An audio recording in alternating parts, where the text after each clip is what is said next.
દસાડા ચૈના બાદ હાઈવે ભારતીય બનાવટનો વિદેશી દારૂનો જથ્થો પકડી પાડતી દસાડા પોલીસે ₹15,77,532નો વિદેશી દારૂનો જથ્થો સહિત ₹27,05,532નો મુદ્દામાલ કબજે કર્યો। સુરેન્દ્રનગર જિલ્લા પોલીસ વડા ડોક્ટર ગિરીશ પંડ્યાના માર્ગદર્શન હેઠળ નાયબ પોલીસ અધિક્ષક જેડી પુરોહિતની સૂચનાથી દસાડા પોલીસ મથકના સબ ઇન્સ્પેક્ટર એને ડાભી,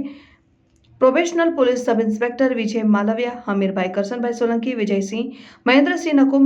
મહિપતભાઈ મકવાણા, ભરતભાઈ મેમકિયા, નિલેશભાઈ રથવી સહિત police team Dasada Jainabad highway ઉપર પેટ્રોલિંગમાં હોય તે સમયે મળેલ બાતમીના આધારે Dasada Jainabad highway hotel Anand hotel પાસે વોચ ગોઠવી બાતમીવાળા ટ્રકને રોકીને પુઠ્ઠાના બોક્સની આડમાં છુપાવેલો વિદેશી દારૂ છોડે કાઢેલ અને દસાડા પોલીસે વિદેશી દારૂની બોટલ નંગ 5,628 જેની કિંમત ₹15,77,532 તથા મોબાઈલ અને ટ્રક મળીને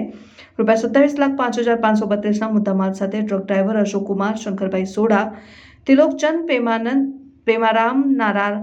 રામ સહિત 2 આરોપીઓને પોલીસે પકડી પાડેલ, જ્યારે અન્ય 2 આરોપી સુભાષભાઈ બિશ્નોઈ તથા ભરત ગઢવી તથા 2 અન્ય આરોપીઓને પકડવા પોલીસે ચક્રો ગતિમાન કર્યા છે।